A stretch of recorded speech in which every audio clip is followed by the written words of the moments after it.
No more booze. How many times have you said that yourself after a heavy night?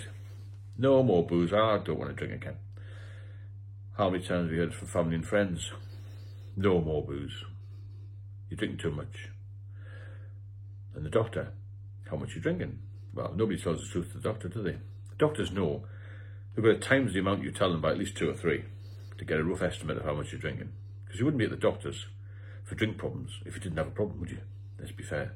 You just have 2 halves of light ale every Friday and that'll be you, you'd be fine. People turn up at the doctors because they've got a problem. They've got a worry, they've got some sort of distress, so they've been told to go to the doctors, have been advised to go to the doctors because they've got issues, as I said. So the doctors will always take what you say as a pinch of salt, really, because everyone's had 2 or 3 pints 2 or 3 times a week, when often they've had 10 pints Friday, Saturday and Sunday, you know. But you'll have heard that a lot, and I heard that through all my life, really, from an early age. You know, you should cut down the drink, keep off the drink. But I was doing all right, I was doing well at work, quite successful, really, and still fit, all this sort of thing. And as I got a little bit older, I went back to the doctors again, just a routine thing, and he said, how much are you drinking? I said, why? He said, because your blood pressure's up. I thought, all right, okay. And I thought, well, what's the option? He said, well, if I have to put you on tablets, you may be on them for life. I thought, I'm not going to do that. You need to change your lifestyle. How much are you drinking? So I told him, again, a third of what I did drink. He said, that's too much. I knew I was drinking a lot more than that at the time, a lot more than what I told him. He said, there's 2 options here. You keep doing what you're doing, and I'll put you on tablets for the rest of your life, or you change your lifestyle. So I thought, well, he's the expert, and they are experts. I changed my lifestyle, didn't I? I started to cycle a bit more, cut right down on the drink, eating healthily, tried to get a bit more sleep, the usual things. And I went back about 6 weeks later, and he said, your blood pressure's fine. Come back another 6 weeks, we'll check it again. You're doing the right thing. Kept on with that regime, and it was fine. It's common sense, a lot of medicine, really, isn't it? If you fight you too much and this sort of thing, you know, if you're too thin, eat something else. I think it's that simplistic, but if you're drinking too much, you've got to cut down. So I went on through my lifetime of, you know, back and forth, and with the drink bit up and bit down. Felt pretty ill when I was in my mid-30s, went back. He said, cut down again.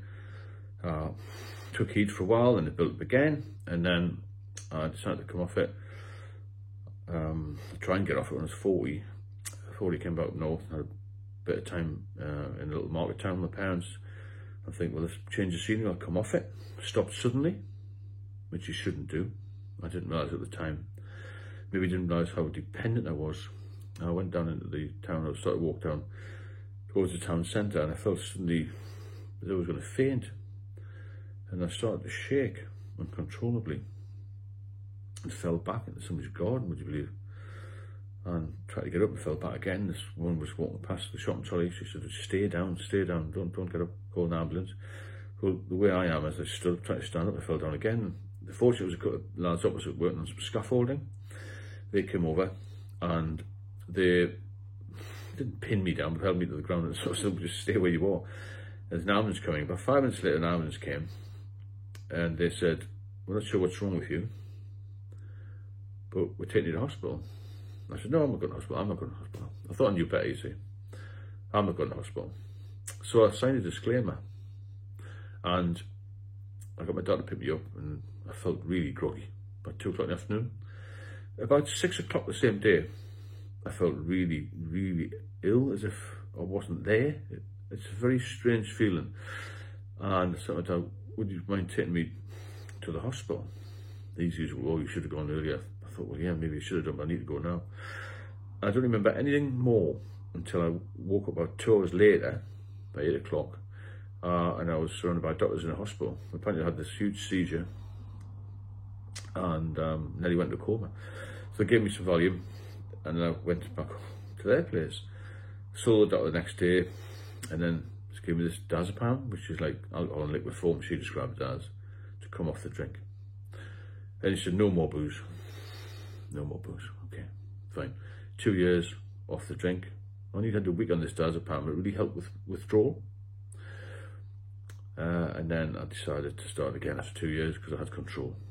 This yo-yo effect of stop and start and up and down went for a good few years, and then I decided in 2006 to just completely stop. No more booze. Really took it on board. I was off for 8 years, and then I started drinking again in 2014 when I met somebody else, and then it built up. So at 8 years off, within a month of starting again after 8 years sober, I was back to where I was, at the bottom of the bottle, really, to be honest. I kept drinking, couldn't get any medication from 2014 to 2019. 2017, 18 and 19 I deteriorated quite badly, and had this distended stomach. Had, in the end, I found out it was ascites and spontaneous bacterial peritonitis, and I got admitted on a blue light to hospital in Newcastle, the major A&E trauma unit place. Went on the acute medical ward, and then they decided to drain this, well, I had to drain this fluid off. I didn't know what was wrong with me at the time, to be honest. And I put this big needle in my stomach and drained off 26 litres of this fluid. That's 26 kilos in weight. Can you imagine? I picked up a canister the other day of 10 litres, sorry, and it was so heavy. 26 litres came off my body, because if you've got liver problems and the liver shrinks, and you can't process anything. They can't process certain proteins or something. That's what builds up this fluid, which can in turn damage your kidneys, and you can die of kidney failure. However, I got that off, and as time went on, I took another load off because the body wasn't working. The liver just packed in, although my system had packed in really. I was at about 9 stone, totally malnourished. And then what happened was, the doctor came in and said, "You got liver damage, this, that and the other." And he said, basically, Sunday morning, I'll never forget, about 10 o'clock, he was the top man in the hospital, the head of acute medicine, and he said, "No more off for you, mind." He said, "If you have another drink, just one drink, I guarantee you'll be dead in a year." Less than a year, she said 6 months. 6 months to a year, you'll be dead. You guarantee. And that was quite a shock to me, as you can imagine. But I'd been told for years, no booze, no more booze. But this time I thought, well, here we go. The top man is saying, if you have another drink, you'll be dead in 6 months to a year. That's when I took note of the no booze thing. Emotionally, as a drinker, and because you've been a social drinker, you've been around it all your life, it's quite a shock to think, right, no more booze for life. But what you've got to do is you've got to break that down. No one knows what's going to happen tomorrow. What you've got to break it down into is segments of at least one day. All right? Today, I know one drink, or today I haven't had a drink. That's the way to look at it.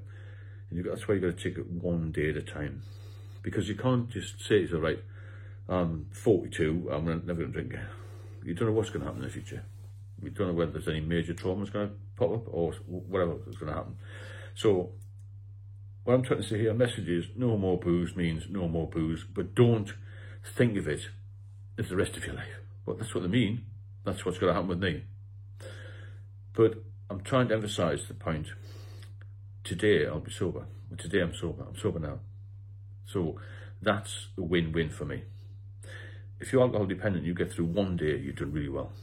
2 days, you've done magnificent. And that's the way to think about it. And build upon that, get to a week. You won a gold medal. Because unless you break it down, it's very emotionally difficult to work it all out. Oh, I can't do that forever. If I have the rest of my life, I'm going to be stuck. I can't get bored. And if you're an overthinker, then it's a hard game. I'm an overthinker. So think of it in segments and think about the benefits of being sober, how your life will improve, and it will improve, everything will get better. Your body will repair, your mind will get better, you get more clarity, you have more money, you have better relationships, all of that will improve.